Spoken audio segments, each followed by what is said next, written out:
menjaga kekompakan dalam bermain terutama pada pertandingan besok. Lalu Shin Tae-yong juga mengatakan dirinya ini optimis bahwa timnas Indonesia dapat memberikan performa yang terbaik pada pertandingan besok melawan timnas Irak. Malah. Coach, malam. Coach. Ya, malah.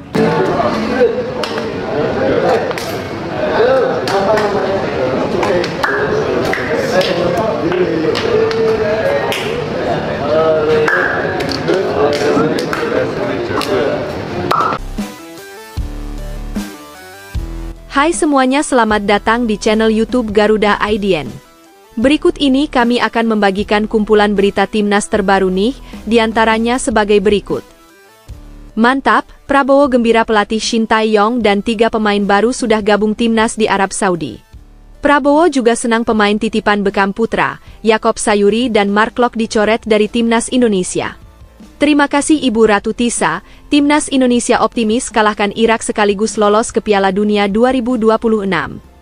Namun sebelum lanjut ke pembahasannya, alangkah baiknya untuk tekan tombol like dan subscribe-nya ya guys. Jika sudah, mari kita lanjut. Suporter timnas Indonesia tak usah berlarut-larut dalam kesedihan setelah Indonesia dikalahkan oleh Arab Saudi 3-2. Pertandingan yang digelar di King Abdullah Sports City Stadium ini setidaknya bisa jadi bahan pembelajaran penting untuk para pemain dan pihak federasi ke depannya. Meski kekalahan itu menyakitkan, semangat Garuda tidak boleh padam. Justru dari hasil seperti inilah karakter juara ditempa dan mental tempur dibentuk. Kini, timnas akan kembali menantang Irak pada besok malam di Arab Saudi tepat pukul 2 dini hari. Laga ini dipastikan berlangsung panas dan penuh gengsi. Sebagaimana diketahui, Irak memang lawan berat, namun tidak seberat yang dibayangkan banyak orang. Apalagi pelatih mereka sekarang adalah Graham Arnold, mantan pelatih Australia yang pernah ditahan imbang oleh timnas Indonesia di GBK kala itu bersama Shin Tae-yong. Tentu Graham Arnold tak segarang pelatih sebelumnya, Yesus Casas. Karena itu, peluang Indonesia untuk membungkam Irak masih sangat terbuka lebar. Jika mampu tampil disiplin dan fokus, bukan tidak mungkin Garuda kembali mengepakkan sayapnya di tanah Arab. Namun kini ada kabar gembira yang bikin para supporter tersenyum lega. Dalam sebuah video yang beredar, terlihat Shin Tae-yong telah tiba di Arab Saudi bersama 3 pemain baru, Ivar Jenner, Marcelino Ferdinand, dan Rafael Struijk. Bahkan ketiganya tampak sudah mengenakan jersey latihan dan bergabung bersama rekan-rekan lainnya di lapangan. Aura semangat terlihat jelas di wajah para pemain, seolah-olah mereka tak sabar menebus kekalahan sebelumnya. Diketahui, hari ini menjadi hari terakhir sesi latihan timnas sebelum menghadapi Irak besok malam. Hadirnya Shin Tae-yong dan 3 pemain baru itu bukan tanpa alasan. Semua ini merupakan hasil keputusan dari Ratu Tisa, Ketua Umum PSSI baru yang menggantikan Erick Thohir. Ratu Tisa disebut mendapat mandat langsung dari Prabowo untuk mendatangkan kembali Shin Tae-yong dan memanggil pemain-pemain yang sebelumnya dicoret oleh Patrick Kluivert. Kami ingin mengembalikan identitas permainan timnas Indonesia seperti dulu, disiplin, cepat, dan penuh semangat juang. Karena itu saya putuskan untuk membawa kembali Shin Tae-yong bersama 3 pemain kunci, agar timnas tampil maksimal lawan Irak nanti, ujar Ratu Tisa kepada wartawan. Yap, Prabowo tampak kecewa berat usai timnas Indonesia diobok-obok Arab Saudi dengan skor 2-3 di bawah kepemimpinan Patrick Kluivert. Menurutnya, Patrick telah mengacaukan mimpi besar bangsa ini yang ingin lolos ke Piala Dunia 2026. Prabowo menilai permainan timnas di tangan Patrick terlalu terburu-buru dan tanpa arah yang jelas. Rotasi pemain terlambat, pressing longgar, dan koordinasi antar lini berantakan. Ia bahkan membandingkan gaya Patrick dengan Shin Tae-yong yang jauh lebih terstruktur dan disiplin. Permainan di bawah Shin Tae-yong itu punya roh. Pemain tahu kapan harus menekan, kapan harus mundur. Sedangkan Patrick, mainnya gerusa-gerusu, tidak ada rencana, seperti tim tanpa jiwa. Saya tidak bisa biarkan timnas jadi bahan tertawaan, ujar Prabowo kepada wartawan dengan nada tegas. Tak berhenti di situ, Prabowo juga kecewa besar karena Patrick Kluivert mencoret nama-nama penting seperti Marcelino Ferdinand, Ivar Jenner, dan Rafael Struijk. Menurutnya, 3 pemain inilah kunci utama timnas untuk bisa melangkah ke ronde 4 kualifikasi Piala Dunia 2026. Apalagi Marcelino pernah berjasa besar saat mencetak 2 gol ke gawang Arab Saudi di ronde sebelumnya. Tanpa mereka, permainan timnas seperti kehilangan nyawa. Sebaliknya, Patrick justru lebih memilih pemain-pemain yang tak punya catatan gemilang seperti Yakob Sayuri, Beckham Putra, dan Mark Locke. Ketiganya dianggap tampil di bawah standar namun tetap dijadikan starter. Hal itu membuat Prabowo semakin murka. Ia akhirnya turun tangan langsung meminta Ratu Tisa untuk segera mengambil langkah tegas. Saya tidak ingin melihat pemain tanpa kontribusi terus-menerus diberi kesempatan. Ini bukan tempat untuk coba-coba. Pecat Patrick, panggil kembali Shin Tae-yong, dan coret pemain yang tidak layak bela Garuda. Kita harus kembali ke jalur kemenangan, ujar Prabowo kepada wartawan dengan suara lantang. Kehadiran Shin Tae-yong kini menjadi harapan baru bagi seluruh rakyat Indonesia. Setelah resmi mengambil alih kursi pelatih dari Patrick Kluivert, ex-pelatih Korea Selatan itu diyakini akan membawa perubahan nyata di sisa laga kualifikasi. Laga melawan Irak menjadi penentuan hidup mati bagi skuad Garuda. Hanya 1 pertandingan tersisa, menang berarti melangkah ke ronde kelima, kalah berarti pupus sudah impian menuju Piala Dunia 2026. Shin Tae-yong dikenal dengan gaya main cepat dan pressing agresif.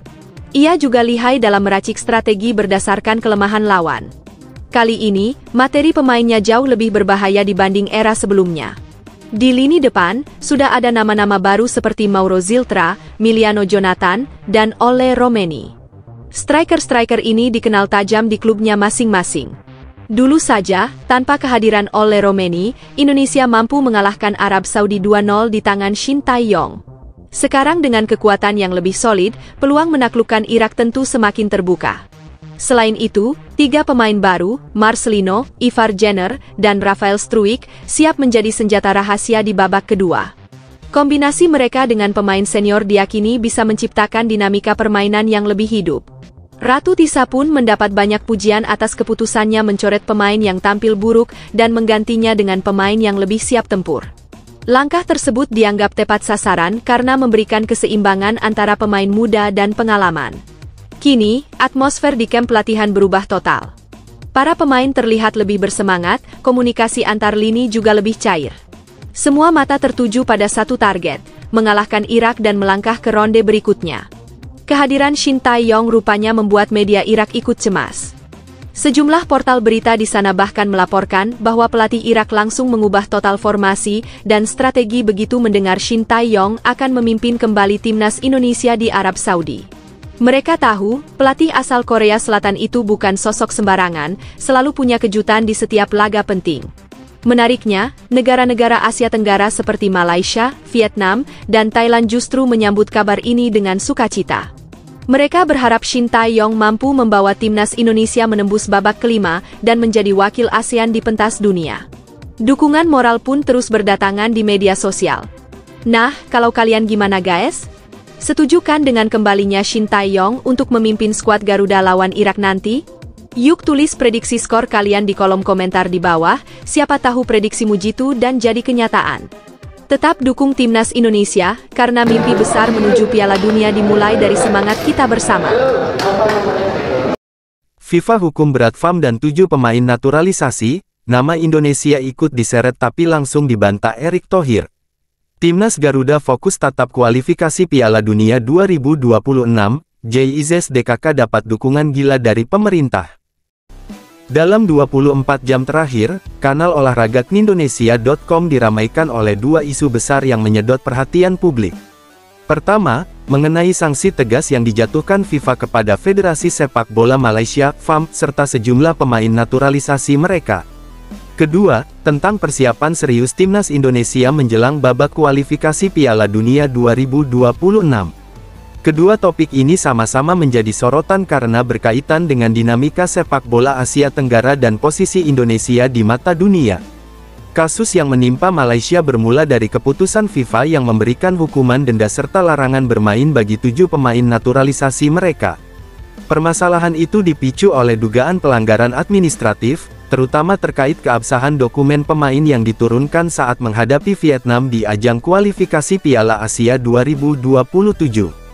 Keputusan tersebut memicu reaksi keras di negeri jiran, bahkan muncul tudingan bahwa Indonesia turut andil dalam laporan yang membuat Malaysia dihukum. Menanggapi tuduhan itu, Menteri Pemuda dan Olahraga, Menpora Erick Thohir dengan tegas membantah. Ia menilai tudingan tersebut tidak berdasar dan hanya bentuk pelampiasan emosi. Erick menegaskan Indonesia sama sekali tidak terlibat dalam urusan internal federasi negara lain. Fokus utama pemerintah dan PSSI saat ini justru tertuju pada pembenahan sepak bola nasional serta kesiapan menghadapi ajang besar, terutama babak kualifikasi Piala Dunia 2026. Sementara itu, di sisi lain, Timnas Indonesia terus mengasah persiapan mereka. Tak hanya berfokus pada taktik dan strategi di atas lapangan, skuad Garuda juga mendapatkan dukungan penuh dalam aspek non-teknis. Erick Thohir mengungkapkan adanya investasi besar untuk memastikan para pemain seperti Jay Izzes dan rekan-rekan mendapatkan fasilitas serta pendampingan terbaik. Langkah ini diambil agar timnas tampil optimal di ajang bergengsi tersebut. Di tengah hiruk-pikuk polemik ini, salah satu pemain naturalisasi Malaysia, Liridon Krasniki, turut menyuarakan pendapatnya. Meskipun dirinya tidak termasuk dalam daftar pemain yang dijatuhi hukuman, ia mengaku prihatin dengan situasi yang menimpa rekan-rekannya. Menurutnya, kasus ini menjadi pelajaran penting agar federasi lebih teliti dalam pengurusan administrasi pemain di masa mendatang. Dua isu tersebut membuktikan bahwa dunia sepak bola Asia Tenggara kini tengah berada dalam sorotan global. Bagi Indonesia, situasi ini menjadi momentum untuk menunjukkan kedewasaan dalam bersikap dan keseriusan dalam menatap masa depan sepak bola nasional.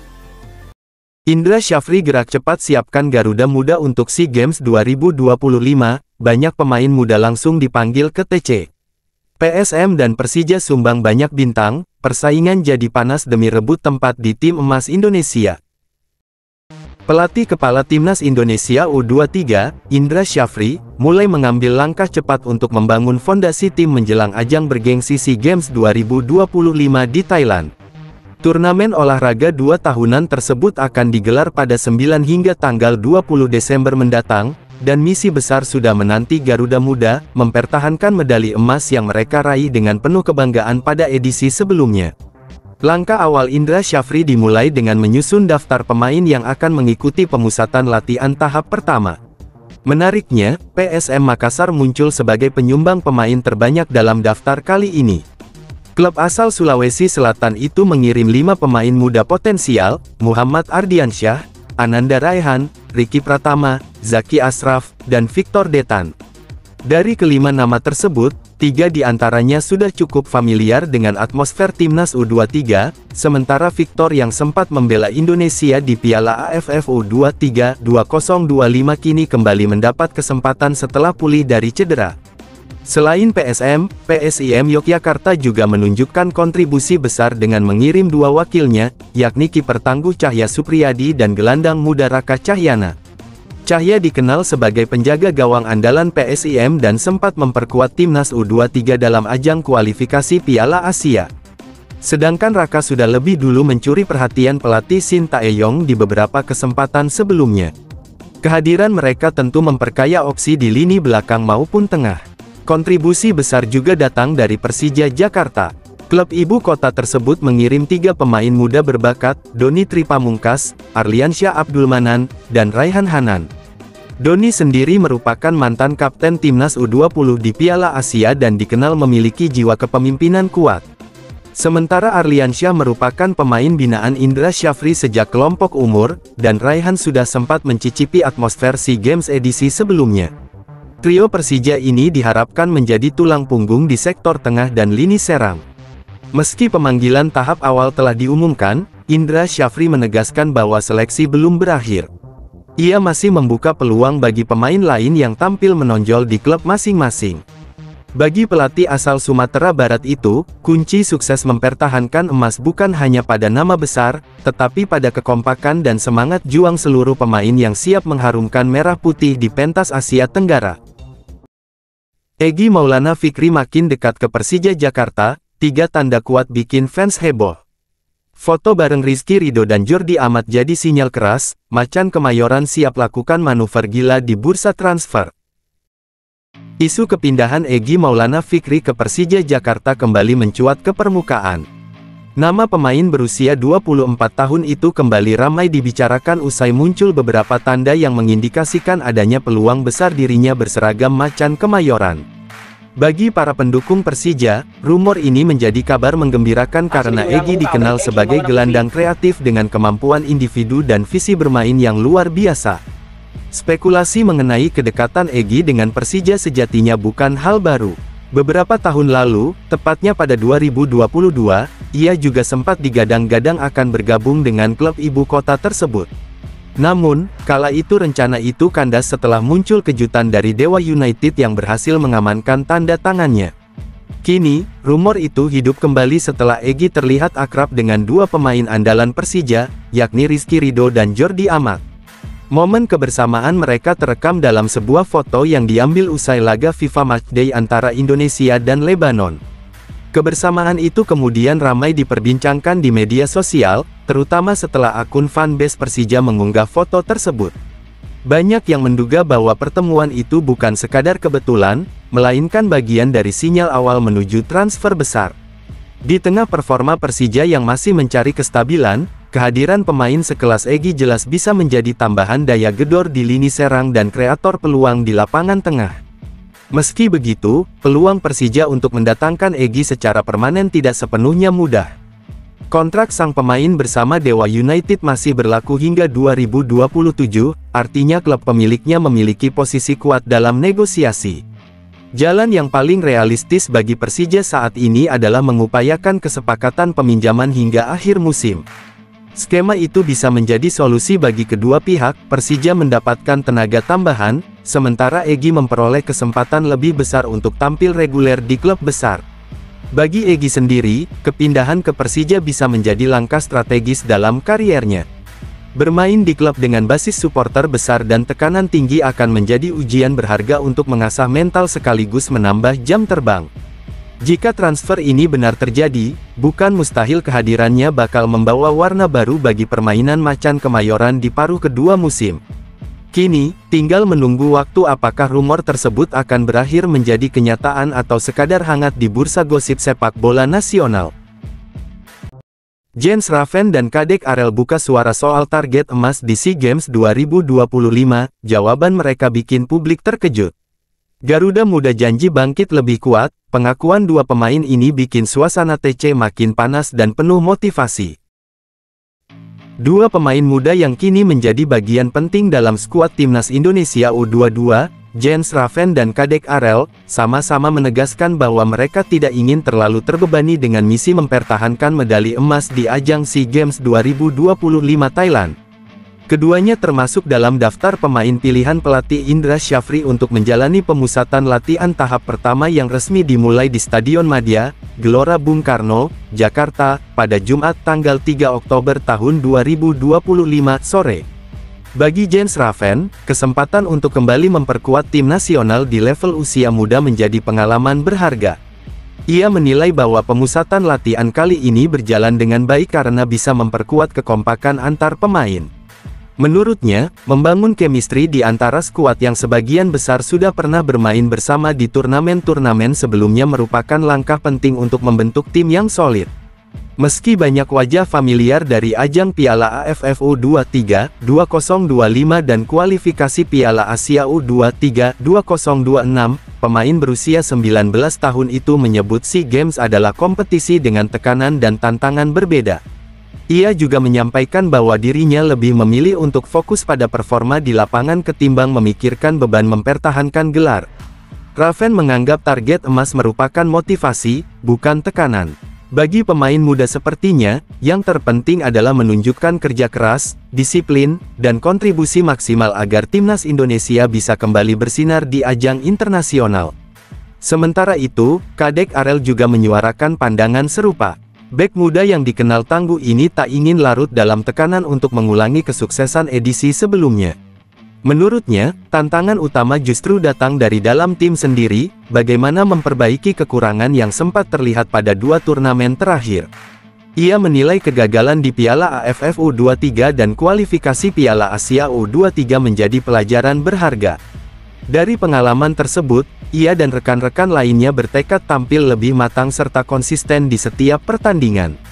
Selama menjalani pemusatan latihan, Kadek mengungkapkan bahwa fokus utama tim adalah memperbaiki koordinasi dan efektivitas di semua lini. Ia juga memuji metode latihan yang diterapkan pelatih Indra Syafri, karena mampu menumbuhkan rasa percaya diri sekaligus meningkatkan semangat juang seluruh pemain. Dengan persiapan matang, baik Jens Raven maupun Kadek Arel optimistis Garuda Muda akan tampil lebih kuat dan siap memberikan yang terbaik untuk Indonesia di SEA Games mendatang. Madura United bangga pemain muda dipanggil Timnas U23, Rusadi siap tunjukkan kelasnya di bawah Indra Syafri.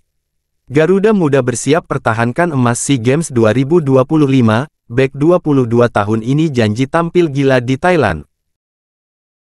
Madura United tengah diliputi rasa bangga setelah salah satu pemain mudanya, Ahmad Rusadi, mendapatkan panggilan untuk mengikuti pemusatan latihan bersama Timnas Indonesia U23. Pemain belakang berusia 22 tahun itu menjadi bagian dari 32 nama yang dipilih pelatih Indra Syafri untuk menjalani pemusatan latihan TC, sekaligus laga uji coba pada 2-14 Oktober tahun 2025. Kegiatan ini merupakan tahap awal persiapan Garuda Muda menuju ajang SEA Games 2025 yang akan berlangsung di Thailand. Bagi Madura United, pemanggilan Rusadi bukan hanya sekadar kebanggaan, melainkan juga pengakuan atas kerja keras klub dalam membina talenta muda. Manajer Madura United, Umar A. Wachidin, menilai bahwa kesempatan ini adalah hasil dari konsistensi tim dalam memberikan menit bermain kepada pemain muda.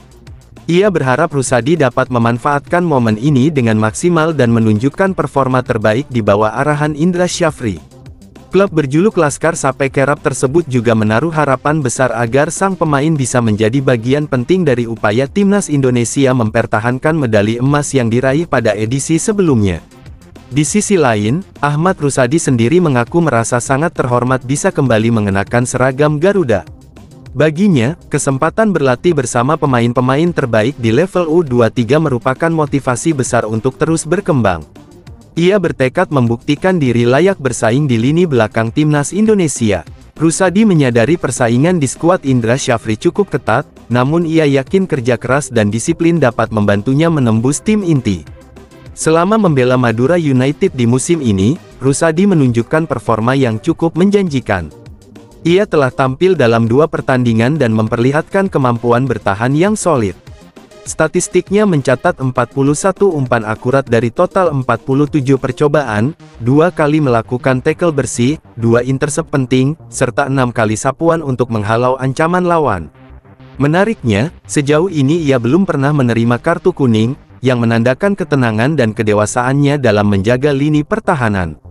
Dengan modal tersebut, Rusadi ingin menjadikan TC kali ini sebagai ajang pembuktian. Ia berambisi menunjukkan bahwa dirinya pantas bersaing di level internasional.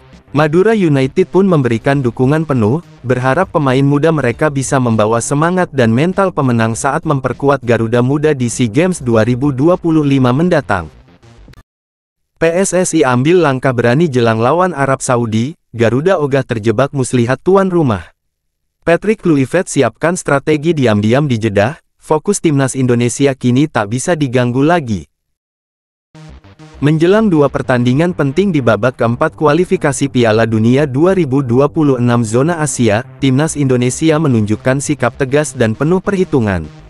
Demi menjaga fokus skuad Garuda, PSSI memutuskan untuk tidak menggunakan hotel rekomendasi dari Federasi Sepak Bola Arab Saudi, SAF, dan memilih tempat menginap hasil survei sendiri. Langkah ini dianggap sebagai bentuk antisipasi terhadap segala kemungkinan yang bisa mengganggu konsentrasi tim selama berada di Jeddah. Ketua Badan Tim Nasional (BTN), Sumarji menjelaskan bahwa keputusan tersebut diambil berdasarkan hasil tinjauan lapangan oleh tim khusus yang dikirim lebih dulu ke Arab Saudi. Mereka memastikan lokasi penginapan memiliki fasilitas yang nyaman, aman, dan mendukung pemulihan fisik pemain. Bagi PSSI, kenyamanan selama masa persiapan sama pentingnya dengan latihan di lapangan.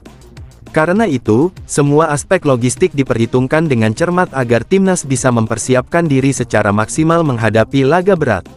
Ketua Umum PSSI Erick Thohir menegaskan bahwa langkah ini murni untuk memastikan kondisi terbaik bagi para pemain.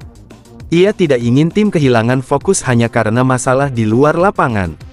Menurutnya, dalam kompetisi internasional yang sangat ketat, detail kecil seperti lokasi penginapan, kualitas makanan, hingga jarak tempuh menuju stadion bisa memengaruhi performa.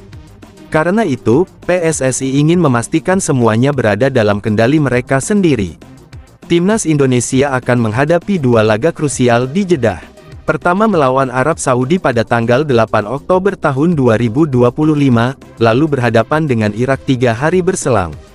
Kedua pertandingan tersebut akan digelar di Stadion King Abdullah Sports City, salah satu venue terbesar di Timur Tengah yang dikenal angker bagi tim lawan. Hasil dari dua duel ini akan sangat menentukan peluang Indonesia untuk melangkah ke fase berikutnya dalam perjuangan menuju Piala Dunia 2026. Keputusan PSSI untuk menolak rekomendasi SAF dinilai sebagai langkah berani dan strategis. Publik menilai ini sebagai bentuk kewaspadaan terhadap potensi permainan halus dari tuan rumah yang bisa memengaruhi kesiapan Garuda. Dalam banyak turnamen internasional, isu akomodasi seringkali menjadi kendala klasik bagi tim tamu. Dengan memilih jalannya sendiri, PSSI memastikan tidak ada ruang bagi gangguan eksternal yang bisa menghambat fokus tim. Langkah tegas ini juga menjadi sinyal bahwa Indonesia kini semakin matang dalam menghadapi pertandingan di level tertinggi. Di bawah arahan pelatih Patrick Kluivert, semua elemen tim diarahkan untuk fokus penuh pada misi besar, membawa Garuda melangkah lebih jauh menuju impian tampil di panggung Piala Dunia 2026. Timnas Indonesia siap tempur di neraka Grup B. Patrick Kluivert targetkan Garuda puncaki klasemen demi tiket Piala Dunia. Erick Thohir pasang target gila di Arab Saudi, Mark Klok DKK diminta sapu bersih lawan Irak dan tuan rumah. Timnas Indonesia tengah bersiap menghadapi tantangan besar di putaran keempat kualifikasi Piala Dunia 2026 zona Asia. Skuad Garuda tergabung dalam grup B bersama dua lawan tangguh, yakni Arab Saudi dan Irak. Kedua tim tersebut dikenal memiliki tradisi kuat di kancah sepak bola Asia serta peringkat FIFA yang jauh lebih tinggi dibanding Indonesia.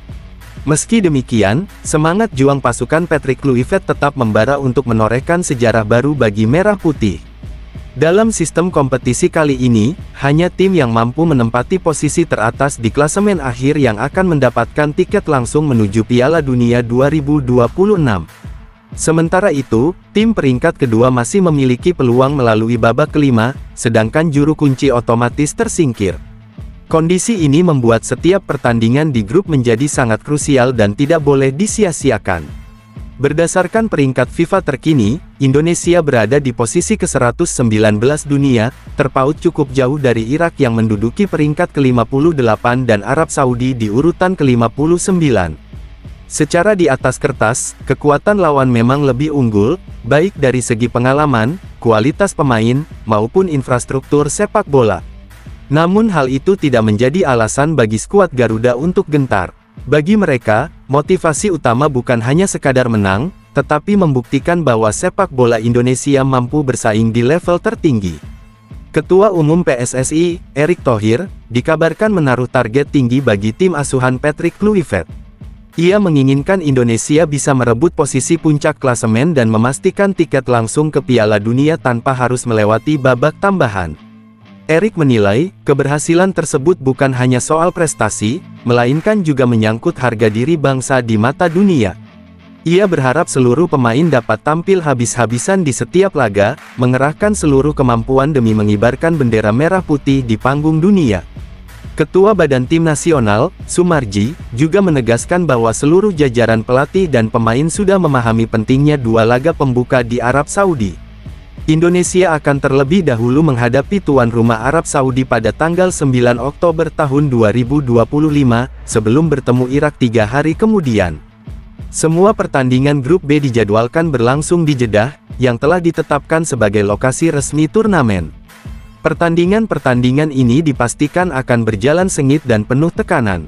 Namun dengan semangat pantang menyerah, disiplin, serta dukungan penuh dari publik tanah air, Garuda diyakini mampu memberikan kejutan.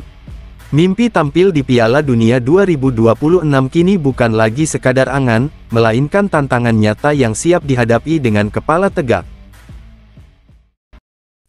Erspo bikin gebrakan gila di jersey baru Timnas Indonesia. Sentuhannya bikin Garuda makin berkelas di lapangan.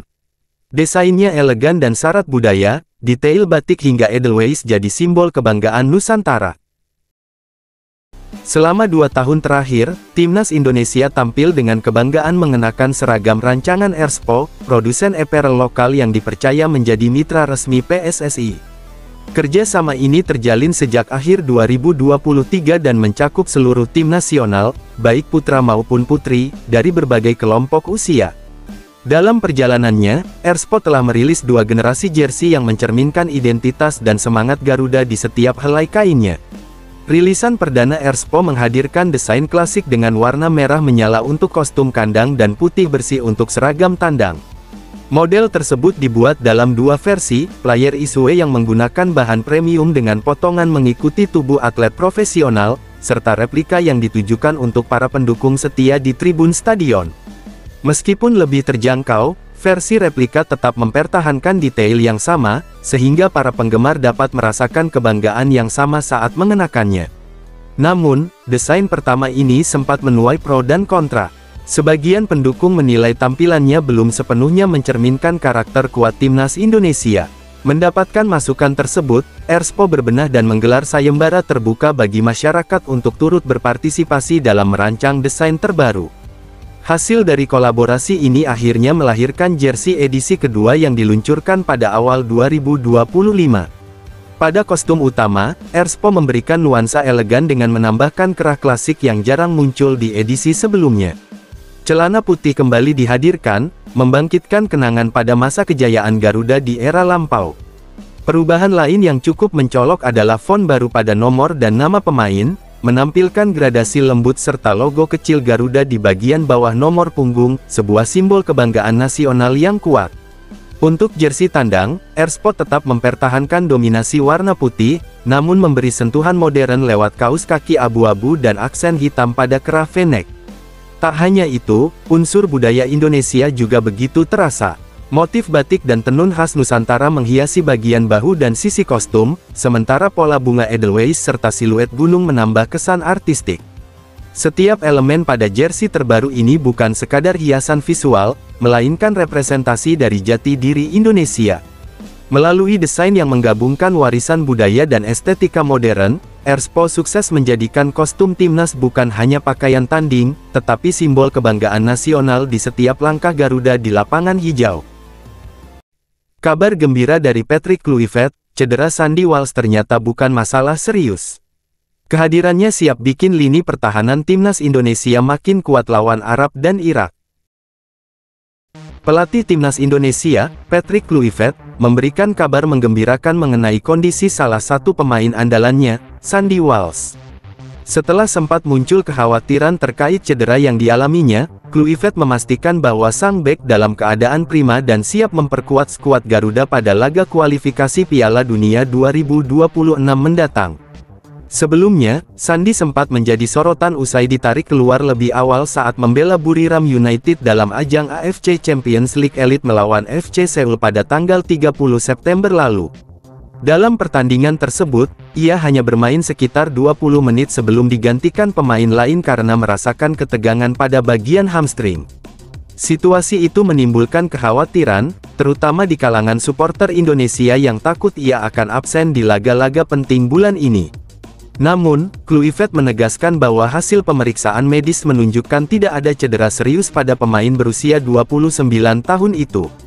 Ia hanya mengalami sedikit ketegangan otot akibat jadwal pertandingan yang padat.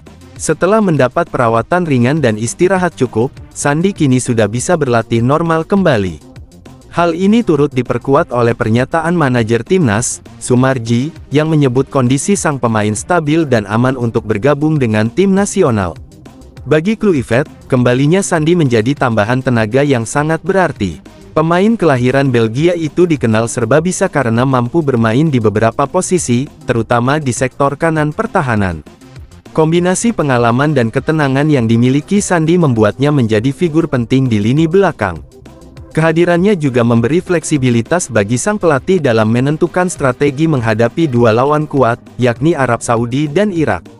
Dalam dua pertandingan penting di putaran keempat kualifikasi Piala Dunia 2026 zona Asia, Timnas Indonesia akan lebih dulu berhadapan dengan Arab Saudi pada tanggal 9 Oktober lalu melanjutkan laga kontra Irak 3 hari berselang di Stadion King Abdullah Sports City, Jeddah. Dengan kondisi pemain yang mulai lengkap, Kluivert kini bisa fokus meracik formasi terbaiknya. Sandi diharapkan dapat membentuk lini pertahanan kokoh bersama nama-nama seperti Kevin Dix, Jakob Sayuri, dan Eliano Reijenders.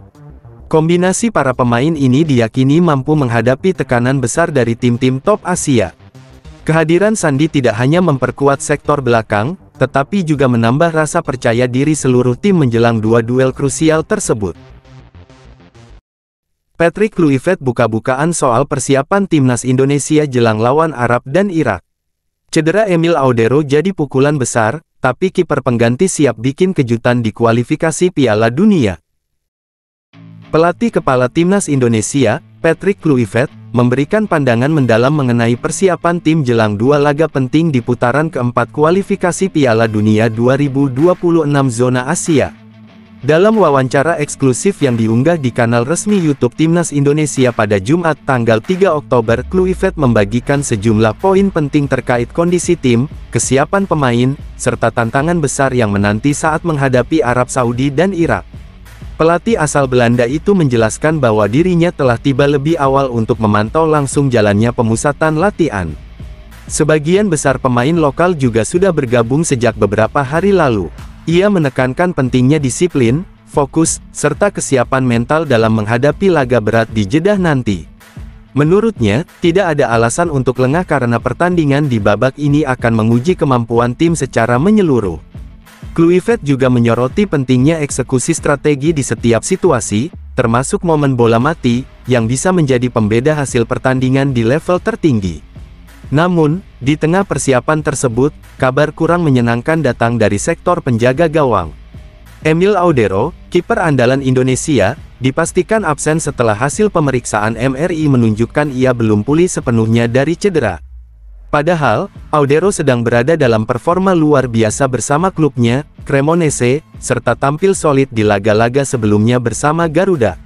Meski kehilangan sosok penting di bawah Mistar, Kluivert tetap optimistis. Ia menyebut masih memiliki opsi kuat seperti Martin Paes dan Nadeo Argawinata, dua penjaga gawang yang sedang dalam kondisi puncak di klub masing-masing.